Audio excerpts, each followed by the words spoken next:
சிவா திருச்சிற்றம்பலம் தில்லையம்பலம் தென்னாடுடைய சிவனே போற்றி எந்நாட்டவர்க்கும் இறைவா போற்றி ஏகம்பத்துரை எந்தாய் போற்றி பாகம் பெண்ணுறு ஆனாய் போற்றி பராய்த்துறை மேவிய பரனே போற்றி சிராப்பள்ளி மேவிய சிவனே போற்றி தென்தில்லை மன்றினுள் ஆடி போற்றி இண்டனக்காரமுது ஆனாய் போற்றி காவாய் கனகத்திரளே போற்றி கைலை மலையானே போற்றி போற்றி புலியர்கோன் வெப்பொழித்த புகலியர்கோன் கடல் போற்றி ஆடிமிசை கல்மிதப்பில் அணைந்தபிரான் அடி போற்றி வாழி திருநாவலூர் வந்தொண்டர் பதம் போற்றி ஊழிமறி திருவாத ஊரர் திருத்தாள் போற்றி ஈராண்டில் சிவஞானம் பெற்றுயர்ந்த மெய்கண்டார் இணைத்தாள் போற்றி நாராண்ட வல்லடியார் கருள் புரிந்த அருள்நந்தி நற்றாள் போற்றி நீராண்ட கடந்தை நகர் மறைஞான சம்பந்த நிலத்தாள் போற்றி சீராண்ட தில்லை நகர் உமாபதியார் செம்பதுமத் திருத்தாள் போற்றி போற்றி கைலாய பரம்பரையில் சிவஞான போத நெறி காட்டும் வெண்ணை பயில் வாய்மை மெய்கண்டான் சந்ததிக்கோர் மெய்ஞான பானுவாகி குயிலாரும் குளிர் திருவாவடுதுறை வாழ் குருநமச்சிவாய தேவன் சைலாதி மரபுடையோன் திருமரபு நீடுஒளி தழைகமாதோ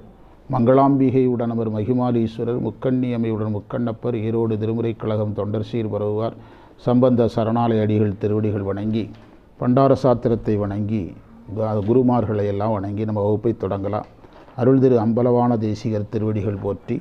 பண்டார சாத்திரத்தில் அதிசய மாலை எத்தனாவது மந்திரம்?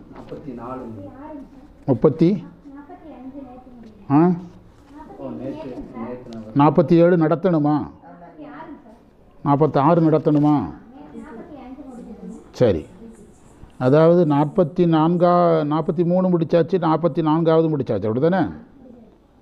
44வது மந்திரம் என்ன சொல்லுதுன்னா, இறைவன் தன்னுடைய விரல் நுனியில் இருக்கிற நகத்தால் பிரம்மன் தலையை கொய்தார்.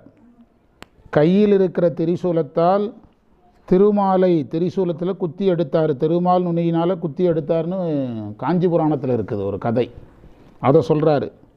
ஆசைக்கடவுளுடைய உடலை எரித்தார். என்ன ஏன் அப்படி எரிக்கலைன்னு கேட்குறாரு. அப்படின்னா என்ன அர்த்தம்னா, என்னுடைய ஆசைகளை ஏன் எரிக்கவில்லைன்னு கேட்குறார். அதை தொடர்ந்து என்ன சொல்கிறாருன்னா, நீ என்னில் கலந்திருக்கிறாய், ஆணவ மலத்தால் நான் வஞ்சிக்கப்பட்டிருக்கிறேன், ஆணவ மலத்தில் அகப்பட்டிருக்கிறேன்னு சொல்கிறார். அதுதான் மந்திரம் 44. அந்த மந்திரத்தில் விதி என்று சொன்னது பிரம்மனை, அதெல்லாம் நம்ம குறிச்சிட்டோம். விண்டு என்று சொன்னது திருமாலை.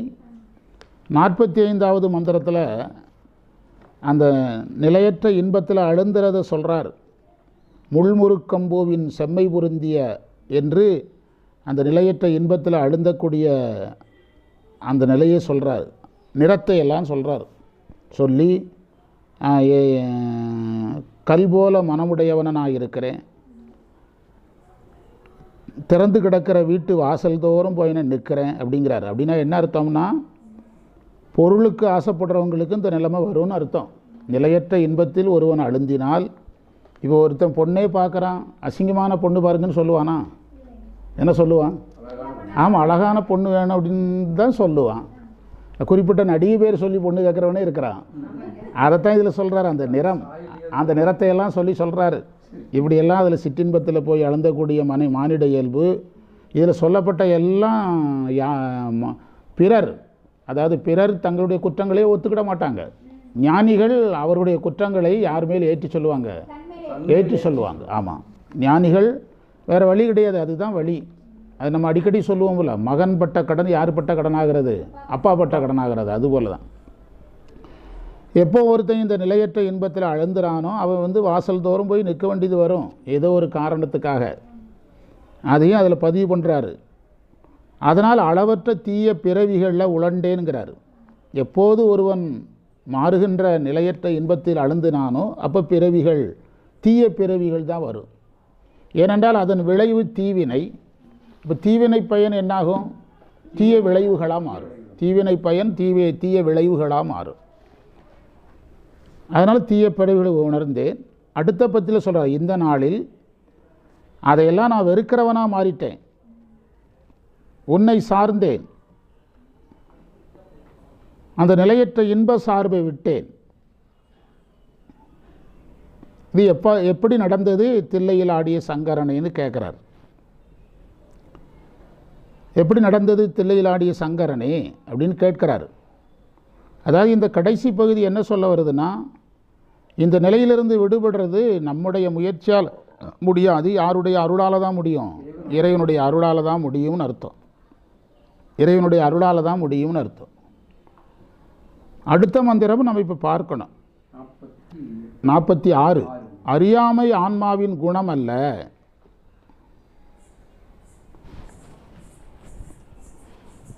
அறியாமை ஆன்மாவின் குணம் அல்ல.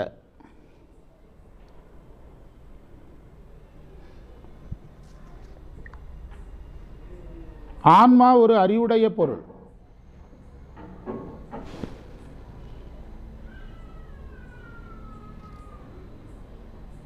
என்று வேதங்கள் கூறுகின்றன.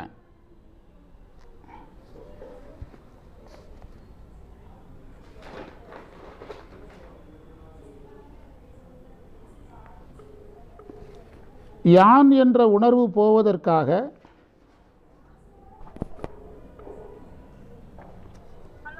வந்தாச்சா? இவங்க அந்த பேராசிரியர் வந்து காத்திருக்கிறாங்க, வாங்க. என்ன சொல்றீங்க? யான் என்ற உணர்வு அற உன்னை சாருவோருக்கு பேரின்பத்தை பெருகச் செய்கிறாய்.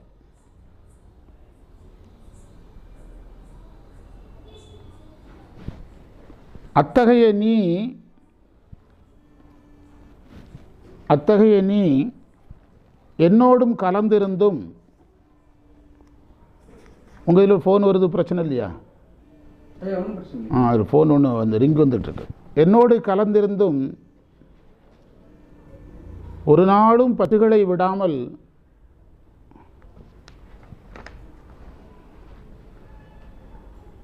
உடல் சிற்றின்பத்தையே விரும்புகிறது.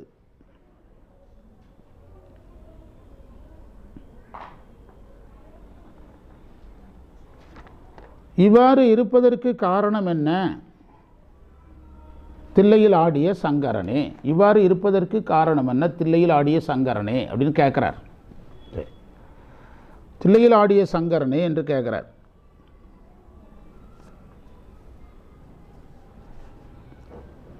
இந்த மந்திரத்தில் இருக்கிற ஒரு தொடரை மாற்றி ஒரு தொடர் அமைச்சு கொடுத்துருக்குறாங்க. இந்த மந்திரத்தை ஒரு படித்தோம்னா புரிஞ்சிடும். ஆவியது அல்ல அஞ்ஞானம் எஞ்ஞான்றும் அறிவதன கூவியதாம் அறை யானர ஆனந்த கூட்டிய நீ மேவிய எந்நாளும் விடாது உடல் சிற்றின்பம் வெகியதை தாவிய வாருங்கொள் தில்லையில் ஆடிய சங்கரனே. அதில் ஒரு வரி தொகுத்து கூட்டி கொடுத்துருக்குறாங்க. ஆவியது அல்ல அஞ்ஞானம் எஞ்ஞான்றும் அறிவது. மந்திரத்தில் அப்படி இல்லை, ஒரே ஒரு சொல் மாறுது. ஆவியது அல்ல அஞ்ஞானம் என்றும் அறிவதுன்னு ஒரு தொடர் அமைக்கணும். அந்த தொடருக்கு என்ன பொருள்னா, அறியாமை உயிர் இயல்பு அல்ல, அறிவு தான் உயிரினுடைய இயல்பு.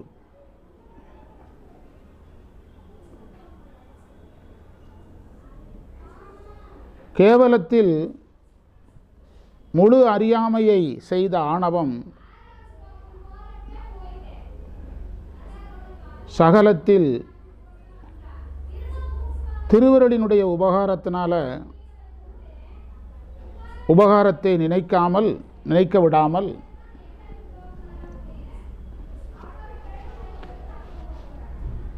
விடாமல் விபரீத உணர்வை விளைவித்து நிற்கிறது.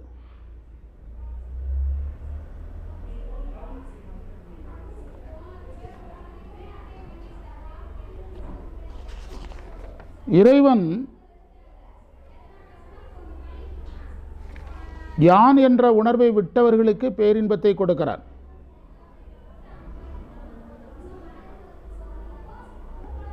இதெல்லாம் விளக்க உரையாக இருக்குது. அதாவது அறியாமை உயிரின் குணம் அல்ல, என்னது? குற்றம். முதல் பாயிண்ட். இங்கு அறியாமை என்று சொன்னது ஆணவ மலம். சைவ சித்தாந்தப்படி குணத்தை நீக்க முடியாது. எதைத்தான் நீக்க முடியும்? குற்றத்தை தான் நீக்க முடியும். அதனால தான் நம்ம உயிரினுடைய அறிவை நீக்கிறத பற்றி பேசுகிறதில்லை, அறியாமையை நீக்கிறத பற்றி தான் பேசுகிறோம். ஞாயிற்றுக்கிழமை அதான வகுப்பு படித்தோம் ஈரோட்டில். அதாவது மாயையும் கண்மமும் இறைவனுடைய உடைமைகள் இறைவன்கிட்ட இருக்கும். ஆணவம் எது கூட இருக்கும்? உயிர் கூட இருக்கும். ஆணவம் உயிர் கூடவே இருக்கும்.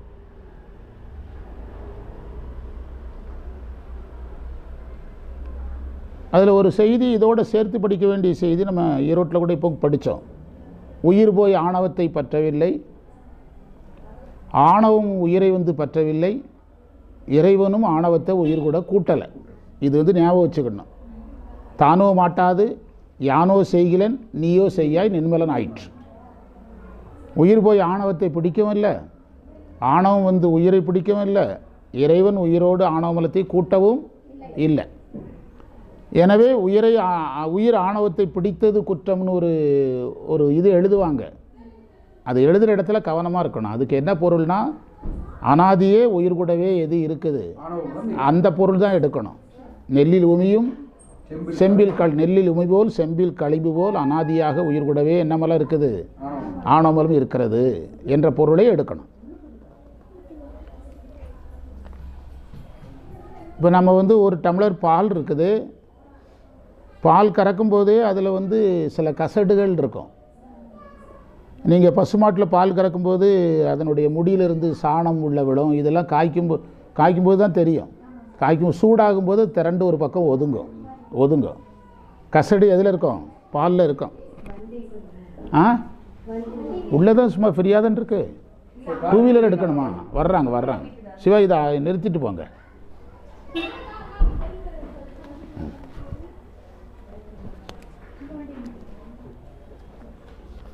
அதாவது இப்போ ஒரு பாலில் என்ன இருக்குது? பால் இருக்கிறது, அதில் என்ன இருக்குது? கசடுகளும் இருக்குது. அந்த பாலில் இருக்கிற கசடை நம்ம நீக்கிடலாம். என்ன காரணம்னா குற்றம். ஆனால் அந்த பாலின் நிறத்தை என்ன செய்ய முடியாது, நீக்க முடியாது. ஏன்னா நிறம் எதனுடைய குணம்? பாலினுடைய குணம். புரியுதா? எனவே அறிவு உயிரினுடைய குணம், ஆணவம் உயிரினுடைய குற்றம். அதனால தான் சைவம் அறிவை வளர்க்குது, எதை குறைக்குது? அறிவை வளர்க்கிறது, அறியாமையை நீக்குது. அதனால தான் சைவம் அதை எடுக்கிறது.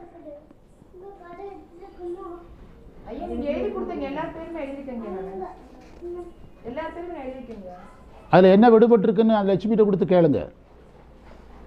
34 பேர் காட்டுறேன், உங்கள் இதில் எத்தனை வருது?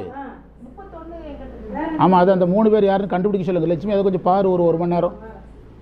ரமலா அவங்கள கூப்பிட்டுக்கிடுங்க. அடுத்தது எழுதுங்க. யான் என்ற உணர்வு அற்றவருக்கு பேரின்பத்தை இறைவன் கொடுக்கிறான். யான் என்ற உணர்வு அற்றவருக்கு, அந்த பேப்பரை பார்த்துட்டு யாருக்கு அட்டண்டன்ஸ் வேணும்னு சொல்லுங்க, போட்டு தரோம். யான் என்ற உணர்வு அற்றவருக்கு இறைவன் எதை கொடுக்கிறாரு? பேரின்பத்தை கொடுக்கிறார். ஆணவத்தை பேசும்போது ஆசிரியர் ஏன் இந்த யான் என்ற உணர்வை பற்றி பேசுகிறாருங்கிறது ரொம்ப முக்கியம்.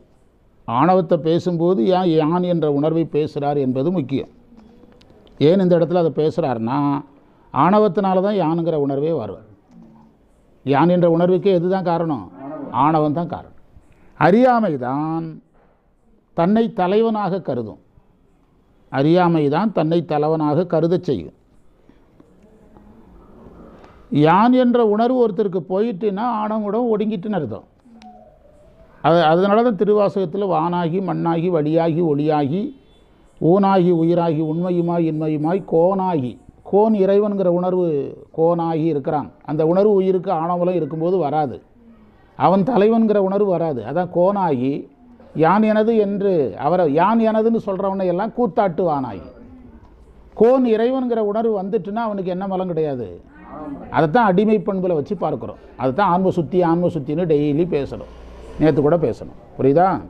நேற்று திருவாசகம் பேசும்போது பார்த்தோம் ஆன்ம சுத்தி அவர்கள் பெற்றவர்கள். ஏன்னா ஆணவமலம் ஒடுங்கிட்டு, ஆணவமலம் ஒடுங்கும்போது உயிருக்கு யான் என்ற எண்ணம் இருக்காது, எனது என்ற எண்ணமும் இருக்காது. அகப்பற்றும் இல்லை, புறப்பற்றும் இல்லை. அவர்களுக்கு பாச நீக்கமும் நிகழ்ந்துடும், மும்மலங்கள் நீக்கமும் நிகழ்ந்துடும். ஆணவம் மாயை நீங்கும், கண்மம் நீங்கும், ஆணவம் ஒடுங்கும். அப்போ அவங்களுக்கு பேரின்பத்திற்கு தடை இல்லை. அதனால தான் இறைவன் எதை கொடுக்குறாருன்னு சொன்னார்? பேரின்பத்தை கொடுக்குறாரு. அடுத்து சொல்கிறாரு, நீ என்னோட கலந்திருந்தோம் நான் எந்நாளும் பற்றை விடாதவனாக இருக்கிறேன். அந்த உரை பார்த்தீங்கன்னா தெரியும். இப்போ நான் சொல்கிற செய்தி உரையை தான் படிக்கிறேன். நீ என்னோட கலந்திருந்தோம் நான் ஒரு நாளும் பற்று விடாதவனாக இருக்கிறேன். என் உடல் சிற்றின்பத்தையே விரும்புகிறது. இருக்குதா? சிற்றின்பத்தையே விரும்புகிறது. என்ன காரணம்னா, இந்த நாள்தோறும் பற்றோடு இருப்பதற்கு காரணம் ஆணவமலம், உடல் சிற்றின்பத்தை விரும்புவதற்கு காரணமும் ஆணவமலம். அழகான மந்திரம். ஆணவமலம் இல்லாதவங்க எப்படி இருக்காங்க, ஆணவமலம் இருக்கிறவங்க எப்படி இருக்காங்கங்கிறத அழகாக பிரித்து காட்டுது. அதாவது பண்டார சாத்திரங்கள் எழுந்த நோக்கம் என்னங்கிறது தெரிஞ்சதுன்னா தான் நமக்கு பண்டார சாத்திரம் புரியும். பண்டார சாத்திரம் எழுந்த நோக்கம் என்னென்னா, சைவ சித்தாந்த 14 சாத்திரங்களும் விதிகளை அதிகமாக பேசும். ஆனால் அந்த அனுபவங்களும் நுட்பங்களும் அதில் பேச முடியாது, விதிகளை தான் பேச முடியும். பண்டார சாத்திரம் விதிகளை பேசாது, ஒன்லி அனுபவங்களை மட்டும்தான் பேசும். மாணவனுக்கு எந்த இடத்துல சந்தேகம் வரும்னு பார்த்து அந்த சந்தேகத்தை மட்டுமே என்ன செய்துக்கிட்டு போகும், விளக்கிக்கிட்டு போகும். 14 சாத்திரத்தில் வர்ற சந்தேகத்தை மாணவர் கேட்டால் அதுக்கு ஒரு குரு எப்படி பதில் சொல்லுவாரோ அதுதான் என்னது, பண்டார சாத்திரம். பண்டார சாத்திரம் புரியுதா? அதனால் 14 சாத்திரத்தை படிக்கிற மாதிரியே எந்த சாத்திரத்தை படிக்கக்கூடாது, பண்டார சாத்திரத்தை படிக்கக்கூடாது. பண்டார சாத்திரம் 14 சாத்திரங்களை கற்ற ஒருவன் குருவினிடத்தில் ஐயம் கேட்கும்போது அந்த ஐயத்தை அவர் விளக்குவது தான் என்ன சாஸ்திரம். ஆமாம். ஏன் ஆணவமலத்தை ஓவராக ஃபோக்கஸ் பண்ணுறாங்கன்னா சந்தேகமே இதில் தான் வரும், அதில் தான் வரும். அப்போ இந்த உயிருக்கு எந்நாளும் பற்று இருக்குது, உடல் சிற்றின்பத்தை விரும்புதுன்னா என்ன மலம் இருக்குது, ஆணவமலம் இருக்குது. இந்த உயிருக்கு இறைவன் பேரின்பத்தை கொடுக்க முடியாது, மறைப்பு சக்தியாக தான் இருக்க முடியும். என்ன சக்தியாக தான் இருக்க முடியும், மறைப்பு சக்தியாக இருப்பார், தவம் செய்ய வைப்பார். பக்குவம் வந்த பிறகு மறைப்பு சக்தி அருள் சக்தியாக மாறும். அதுக்கு பிறகு தான் இறைவன் குருவாக வந்து அந்த உயிருக்கு தேவையானதை செய்ய முடியும். நீங்கள் இந்த பண்டார சாத்திரத்தை கவனமாக பார்த்தீங்கன்னா, ஒரு மந்திரத்தில் நீங்கள் என்ன பற்றிலேருந்து விடுவிச்சிட்டீங்கம்பாரு, அடுத்த மந்திரம் நான் பற்றில் கிடக்கிறேங்கோ, பிறகு 2 மந்திரம் விடுவிச்சிங்கன்னு சொல்லும். எப்படி விடுவிச்சிங்க ஆச்சரியமாக இருக்குன்னு கேட்பார். அதுக்கடுத்த வந்து பற்றோட இருக்கிறேன்பார். என்ன காரணம்னா, ஜீவன் முக்தரை பற்றி நம்மகிட்ட பேச வேண்டியது இல்லை. அந்த ஜீவன் முக்தரை பற்றி நம்மகிட்ட பேச வேண்டியதே இல்லை. இவர் யாரை பற்றி பேசுகிறாரு, சாதகனை தான் பேசுகிறார். சாதகனுடைய நிலைமை எப்படி இருக்குன்னா, எப்போவுமே ஒரு ஸ்டாண்டர்டாக என்ன செய்யாது, இருக்காது. அவனுடைய நிலைமை மாறி மாறி, எப்படி ஒரு பிஸ்னஸில் டேர்ன் ஓவர் மாறி மாறி வருதோ, ஒரு கட்டத்தில் பிஸ்னஸ் லாஸ் கூட வரலாம். என்ன சொல்கிறீங்க, டேர்ன் ஓவர் மாறும், லாஸ் வரும். அது மாதிரி தான் இந்த சாதகனுக்கும். ஒரே மாதிரி டெய்லி இருக்க மாட்டான். இப்போ நாம் டெய்லி சந்திக்கிற மாதிரி நீங்கள் எல்லா குருமார்களும் சந்திக்க மாட்டாங்க. அந்த குரு என்னைக்கு ரொம்ப சந்தோஷமாக இருக்கிறாரோ அன்றைக்கி தான் எதுக்கு தயாராகுவார், பாடெடுக்க நீங்கள் எல்லா இடங்கள்லையும் போய் குருமார்களை டெய்லி சந்திக்க முடியாது. அது அபூர்வம். சந்தித்தா அது பெரிய வியப்புக்குரிய விஷயம். நீங்கள் வேறு மாநிலங்களில் போய் குருமார்களை சந்திக்கணும்னா குறிப்பிட்ட நாள் தேதி ஒதுக்கி தான் யாரை பார்ப்பாங்க, யாரையும் பார்ப்பாங்க. ஏன்னா அவங்க அதற்கு தன்னை தயார்படுத்தணும். எல்லா நேரமும் ஒரே மாதிரி இருக்க முடியாது. குருமார்கள் நிலைமையே அப்படின்னா, அப்போ சாதக நிலைமை என்ன, அதனுடைய ஒரு அடையாளம் தான் 35வது மந்திரத்தில் நான் எல்லாத்துலேயும் விடுபட்டுட்டேன்னு வருது, 36வது மந்திரத்தில் நான் விடுபடவே முடியலன்னு வருது. இது ஜிக்ஜாகில் போய் தான் பிற நேர்கோட்டுக்கு போகும். முதல்ல எதில் போகும், ஜிக்ஜாகில் போகும். ஜிக்ஜாக்னா என்னது, ஏற்ற இறக்கத்தோடு போய் தான் திரும்ப என்ன கோட்டுக்கு வரும். அதைத்தான் அவங்க செய்முறையாக செய்து காட்டுறாங்க. புரியுதா? மாறி மாறி தான் வரும். உங்களுக்கு என்னமோ நம்ம எல்லாத்துலேயும் விடுபட்டுட்ட மாதிரி தெரியும். சிவராத்திரி அன்னைக்கு ஞானி மாதிரி பேசுவான், சிவராத்திரி விடிஞ்சிட்டுனா சராசரி மனிதன் ஆயிடுவான். அவனை நம்பி நீங்கள் என்ன சைவம் பண்ண முடியும்? புரியுதா? அந்த மாதிரி ஆமாம் ஆமாம், அந்த மாதிரி ஏதோ ஒரு இயலாமையினால் வர்றது. அதனால் நாங்கள் வந்து பகவத்கீதை உபநிஷத்தெல்லாம் படிக்கும்போது பெரிய பெரிய பணக்காரங்க வருவாங்க. அவங்களுக்கு ஏற்பட்ட சில மன உளைச்சலை சரி செய்து கொள்ள வருவாங்க. சரியானவனே போயிடுவாங்க. அப்புறம் அந்த ஏரியாவுக்கே வரமாட்டாங்க. ஆனால் நாங்களாம் நிரந்தரமாகவே கூட இருந்தோம்.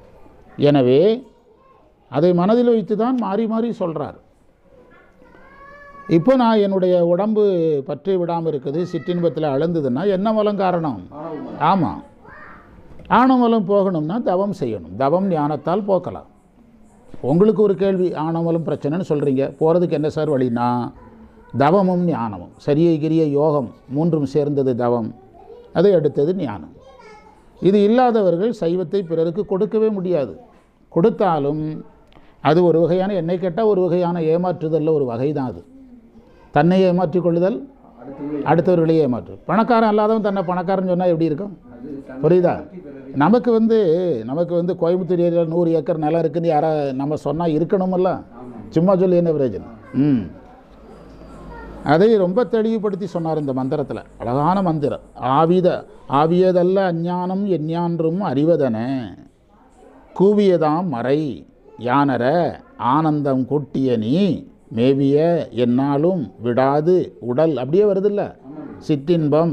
வெகுதல்னா விரும்புதல்னு அர்த்தம். வெகாமைன்னு ஒரு அதிகாரமே இருக்குது திருக்குறளில். வெகியதை தாவிய வாரன்கொள் தில்லையில் ஆடிய சங்கரனே. அடுத்த மந்திரம் பதிவு பண்ணால் பண்டார சாத்திரம் நிறைவு பண்ணிடலாம். அடுத்த மந்திரத்தை பாருங்கள். மனைவி மக்கள் என்னும் வரம்புக்குள் என்னை கட்டுப்படுத்தி.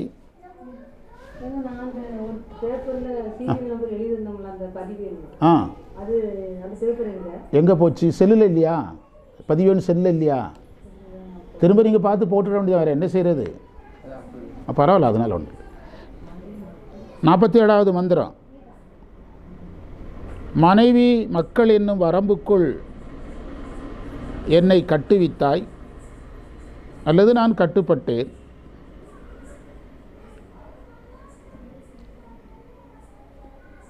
என் நெஞ்சில் தொழில், செல்வம், வீடு ஆகியவற்றின் பித்தை நிரப்பித்தாய்.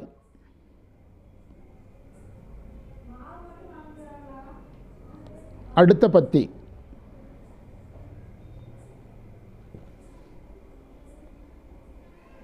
பத்தி. இப்போது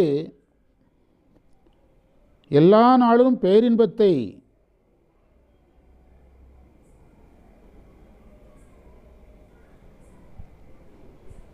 தருகிறாய். என்னை உன் திருவடி நோக்கி வணங்க வைத்தாய், பணிய வைத்தாய்.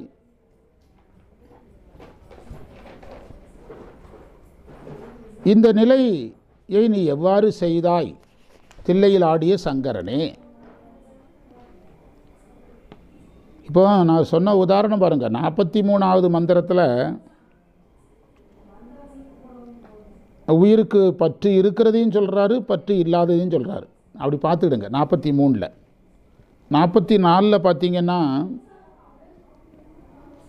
உயிருக்கு உயிர் ஆணவமல பிடியில் இருக்கிறது தான் இருக்குது. உயிர் விடுபட்டது இல்லை.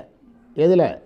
44ல் 45ல் பார்த்தீங்கன்னா ஆணவத்திலேருந்து விடுபட்டது இருக்குது 45ல். இப்போ என்ன பார்த்துட்ருக்குறோம்? 45ல் என்ன இருக்குது? விடுபட்டதும் இருக்குது. எதில்? 46ல் என்ன இருக்குதுன்னு பார்த்துக்கிடுங்க. கடைசியில் விடுபடாமல் இருக்குது. முடியும் போது எப்படி முடியுது? 46 எப்படிங்க முடியுது? முடியும் போது விடுபட முடியாமல் கிடக்கிறதான் சொல்லுது. உரை பார்த்தீங்கன்னா தெரிஞ்சிடும். சிற்றின்பத்தையே விரும்பி அதை உறுதியாக பற்றி கிடத்தல் எப்படின்னு கேட்குது. இப்போ நான் சொன்ன கான்செப்ட் உங்களுக்கு பிடிபட்டுட்டா நீங்கள் என்ன நினைப்பீங்க? விடுபடாமல் இருந்ததை 10 மந்திரத்தில் சொன்னால் அது பிறகு வர்றதெல்லாம் விடுபட்டது தானே சொல்லணும் அப்படி நினைப்பீங்க. அது இதில் வராது. காரணம், அந்த உயிரினுடைய பயணத்தில் விடுபடுற மாதிரி தெரியும், விடுபடாத மாதிரி தெரியும். அந்த ஸ்டேபிளாக போய் நிற்கிற இடம் ரொம்ப லேட்டாக தான் வரும். எப்படி நாம் ஒரு காரை ட்ராவலுக்காக எடுக்கும்போது ஒரு ஸ்டாண்டர்ட் கிலோமீட்டர் எடுத்து வண்டியை முதல்ல எடுத்தோன்னே புறப்பட முடியாது. இப்போ நம்ம டூரே போகிறோம்னா எடுக்கிற இடத்துல ஒரு ஸ்பீடு இருக்குது, வண்டி வர்ற இடத்துல ஒரு ஸ்பீடு இருக்குது, ஆட்களை ஏற்றுற இடத்துல ஒரு ஸ்பீடு இருக்குது. பிறகு உடனடியாக எல்லாம் முடிஞ்சோடனே டீ கடையில் நிறுத்தும்பாங்க. பிறகு டீ கடையில் நிறுத்துற இடத்துல ஒரு ஸ்பீடு இருக்குது. அது பிறகு வண்டி 5 பாஸில் ஏறும்போது தான் அதுக்கு என்ன கிடைக்கும்? ஸ்டாண்டர்ட் ஸ்பீடு கிடைக்கும். ஒரு ஸ்டேபிளரான ஒரு ஸ்பீடு கிடைக்கும். 80 கிலோமீட்டர், 100 கிலோமீட்டர், 120ன்னு கிடைக்கும். அதுதான் இதில் நுட்பமான செய்தி. இதை ஏன் அழுத்தி சொல்கிறேன்னா, என்னுடைய பயணத்துலேயும் அது நடக்கும், உங்கள் பயணத்தில் அது நடக்கும். முன்னால் போகிற மாதிரி தெரியும், கொஞ்சம் எங்கே தள்ளும்? பின்னால் தள்ளும். பின்னால் போகிற மாதிரி இருக்கும், திடீர்னு முன்னால் போகும். இது மாறி மாறி வரும். ஆமாம், இதில் நீங்கள் கொஞ்சம் அசந்திங்கன்னா பின்னால் போனது. இதில் நிறைய பேர் சிக்கிறதுக்கு காரணத்தை சொல்லிகிட்டு இருக்கிறேன். இது யாராவது கொஞ்சம் அசந்தாங்கன்னா பின்னால் போனது எதாவே போயிடும், பின்னால் போனதாகவே போயிடும். இப்போ இதில் ஒரு மாணவருக்கு 2 நாள் அட்டண்டன்ஸ் வருது. என்ன செய்வீங்க? எத்தனை? 23 நாளையில் பார்த்துக்கிடுங்க. அதெல்லாம் பின்னால் போனது தான். நம்ம வேணால் முன்னால் போன மாதிரி பண்ணிக்கிடலாம், ஆனால் பின்னால் போனது தான். இதில் ரொம்ப கவனமாக இருக்கணும். ஜிக்ஜாக்கில் தான் இந்த பயணம், நேர்கோட்டில் பயணம் இல்லை, ஒரு கட்டத்தில் நேர்கோடாக மாறும். அதுதான் உதாரணம் சொன்னேன். ஒரு டூருக்கு ஆளை ஏற்றினா நீங்கள் சிவசக்தி காலனி போங்கிறீங்க, அதுக்கு ஒரு நேரே காந்தி நகர் போங்கிறீங்க, அதுக்கு ஒரு நேரடியாக தில்லை முத்தியாவளி லேவிட்டு போகிறீங்க. வண்டியினுடைய ரூட்டில் எந்த ஒரு ஸ்டாண்டர்ட் இல்லை, ஒரு ஸ்டடி இல்லை. ஆனால் பைபாஸில் ஏறிட்டுனா எப்படி போகுது? ரன்னிங்கில் அடித்து தூக்குது. அது உங்களுக்கு எல்லாருக்குமே இந்த ரெண்டு உண்டு, கவனமாக இருக்கணும். இது யாரும் சொல்லித்தர மாட்டாங்க, சில நூல்களில் இதை நுட்பமாக சொல்கிறாங்க. ஆமாம், அதனால தான் ஆசிரியரும் அதை என்ன செய்கிறாரு, ஒரு மந்திரத்தில் விடுபட்டதை சொல்கிறாரு, ஒரு மந்திரத்தில் விடுபடாத சொல்கிறார், அடுத்த மந்திரத்தில் விடுபட்டதை சொல்கிறாரு, 4 மந்திரத்தில் விடுபடாத சொல்கிறார். இது மாறி மாறி வர்றதுக்கு இதுதான் காரணம். அந்த மாணிக்க வாசகரே சொல்லலையா, என்னால் அறியா பதம் தந்தாய், அதையும் சொல்கிறாருல்ல. நீ அருள் செய்த பிறகு நான் கீழே விழுந்தேன்னு ஏன் சொல்கிறாரு? நம்ம விழுவோன்னு அர்த்தம். அதுக்கு என்ன அர்த்தம்? நம்ம அப்படி விழுவோன்னு அர்த்தம். இந்த இதையெல்லாம் அந்த மந்திரத்தில் நாம் எடுத்துக்கணும். இப்போ எத்தனாவது மந்திரம் எடுத்துக்கிட்டு இருக்கிறோம்? அதற்கான விளக்கம் பாருங்கள். 1, மனைவி மக்கள் என்ற வரம்புக்குள் இறைவன் நம்மை கட்டுவிக்கிறான். மனைவி மக்கள் என்ற வரம்புக்குள்ளே இறைவன் நம்மை கட்டுவிக்கிறான்.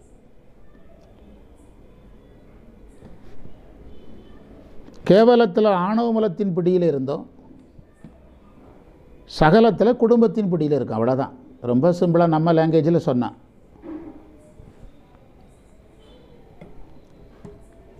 ஒரு பண்டார சாஸ்திரத்தில் ஒரு இடத்துல இருக்குது, கேவலத்துக்கும் சகலத்துக்கும் ஒன்றும் பெரிய வித்தியாசம் இல்லை.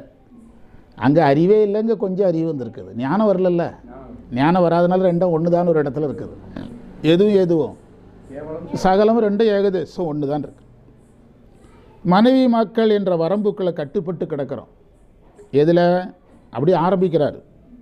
ஒரு மனிதன் பிறந்து வளர்றான். இப்போ இளமையிலேயே நேரடி சந்நியாசத்துக்கு எத்தனை பேர் போயிடுவாங்க? லட்சத்தில் ஒருத்தன் கூட போக முடியாது. நேரடி சந்நியாசம் ரொம்ப குறைவாக தான் இருக்கும். வளர்ந்து வர்றான், சராசரி மனிதனை வாழ்கிறான், ஏதோ சாமியை கும்பிடுறான், சித்தர்கள் சந்நிதி, பிரதோஷத்துக்கு போகிறேன், பெருமாள் கோயிலுக்கு போகிறேன், ஆஞ்சநேயர் கோயில், ஏதோ ஒன்று பண்ணுறான், கல்யாணம் பண்ணுறான். கல்யாணம் பண்ணோன்னா அவனுடைய பயணம் எதுக்குள்ளே கண்ட்ரோல் ஆகுது? மனைவி. முதல்ல மனைவிங்கிற பிடியில் சிக்கிறான், 2வது மக்களுங்கிற பிடியில் சிக்கிறான்.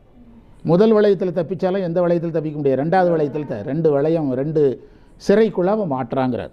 2 சிறைக்குள் மாட்டுகிறான். மனைவி மக்களின் வரம்புக்குள் கட்டுவித்து, திருப்பாதம் கட்டுவித்தது வேற, இது மனைவி மக்களுக்குள்ளே கட்டுவித்து. சித்தமேனும் திண்கையிட்டால் திருப்பாதம் கட்டுவித்த வித்தகனார் விளையாடல் விளங்குதல், அது வேற இது வேற. 2ஐயும் நடராஜர் தான் பண்ணுறார். கட்டுவித்து, இந்த கட்டுவித்துன்னு ஏன் சொன்னார்னா, அறத்துக்காக கொடுக்கப்பட்ட இந்த வாழ்க்கை அழுந்துதலாகி அருள் நெறியில் புக முடியாமல் தடுக்கிறது, அருள் நெறியில் புக விடாமல் தடுக்கிறது. இயற்பகை நாயனார்னு ஒரு நாயனார் வர்றாரு. அந்த நாயனாருடைய மனைவியை சைவ பணிக்கு நீங்கள் அனுப்புங்கன்னு இறைவன் அடியார் வேடத்தில் கேட்குறாரு. இறைவன் அவர் என்ன பண்ணுறாரு? இயற்பகை நாயனார் தன்னுடைய மனைவியை, எவன் நீ கிளம்புமா, போய் இறைப்பணியில் ஈடுபடுன்னு சொல்கிறார். இந்த கதையை நம்ம ஆட்கள் தப்பாக சொல்கிறான், பயந்து சொல்கிறான். வயசில் பெரியவங்க 2 பேர் கூட நான் போய் ஒரு பட்டிமன்றத்தில் பேசினேன்.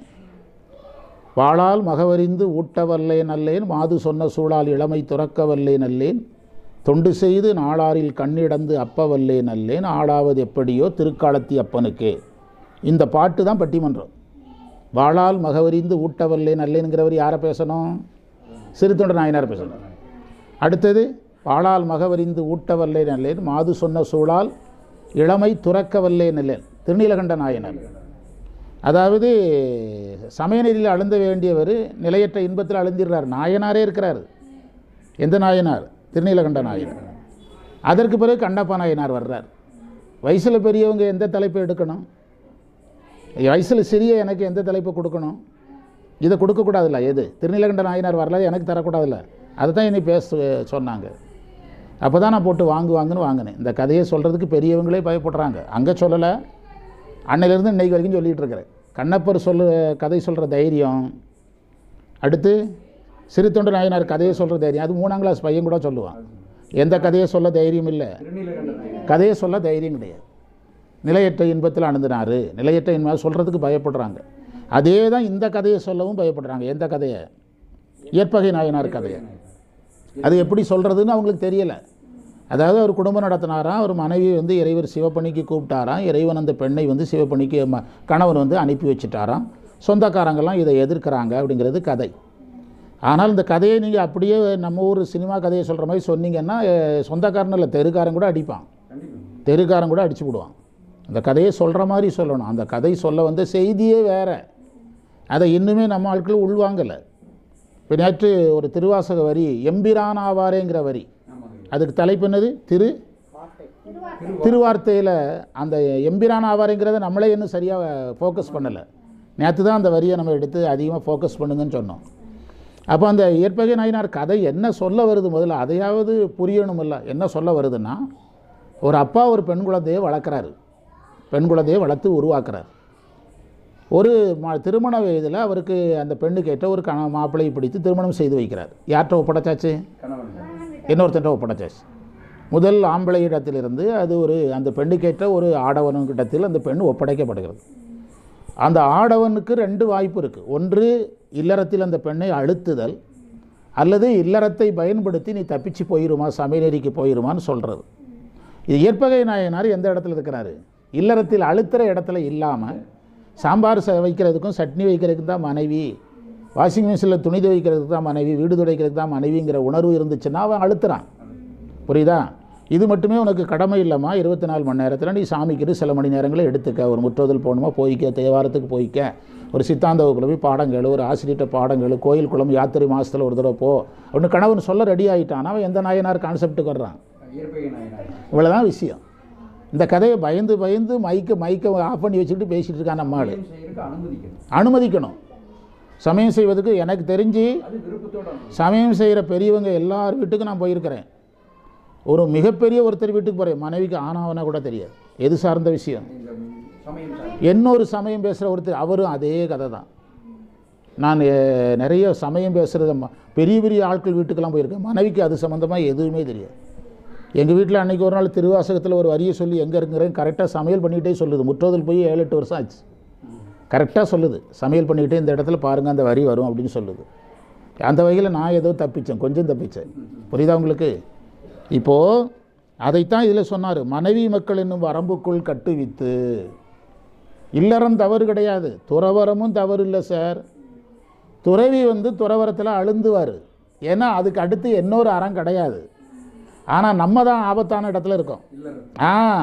நமக்கு தான் 2 செக் போஸ்ட்டு, அவங்களுக்கு ஒரே செக் போஸ்ட்டு தான். அவங்க ஸ்டேஷன் 2, அவங்க சேர்ந்துருக்கிறதே கடைசி ஸ்டேஷன் தான். நம்ம இந்த ஸ்டேஷன்லேருந்து என்ன செய்யணும்? இன்னொரு ஸ்டேஷனுக்கு போகணும். மதுரையில் ஏறி திண்டுக்கல்லில் இறங்கி திண்டுக்கல்லேருந்து மாறி உடுமலைப்பேட்டைக்கு வர்ற மாதிரி நீங்கள் ஸ்டேஷன் மாறணுமே. திண்டுக்கல்லையே இறங்கி உடுமலைப்பேட்டைன்னா எங்கேருந்து வரும்? அனுமதிக்கணும். ஆமாம், அதுதான் இந்த பாடம். அதைத்தான் இவர் கண்டிக்கிறார். நீ அந்த வரம்புக்குள் சிக்கிட்ட அப்படி சொல்கிறாரு. என் நெஞ்சில் மனசில் சதா ஓடுறது 3ங்கிறாரு. 1 தொழில், 2 அதில் வர்ற காசு, 3 குடும்பம். இந்த 3 தான் மைண்டில் ரிப்பீட்டடாக நிறைய பேருக்கு ஓடுது. நீங்கள் இப்போ சராசரி மனிதர்கள்ட்ட 1 மணி நேரம் பேசி பாருங்கள், எனக்கு தெரிஞ்சு எங்கள் வீட்டில் முதல்லலாம் திண்ணையில் உட்காந்து நிறைய பெரியவங்க பேசுவாங்க. அது சமய சார்பு இல்லாத பெரியவங்க லேடிஸ் பேசுவாங்க. ஒன்று அவங்க மகனை பற்றி பேசுவாங்க, இல்லைன்னா அவங்க மகளை பற்றி பேசுவாங்க, இல்லைன்னா அவங்க வீடு வாங்கினது, சொத்து வாங்கினது, கார் வாங்கினது, பணம் சம்பாதிக்கிறது, சம்பளம், பேரன் பேத்தி.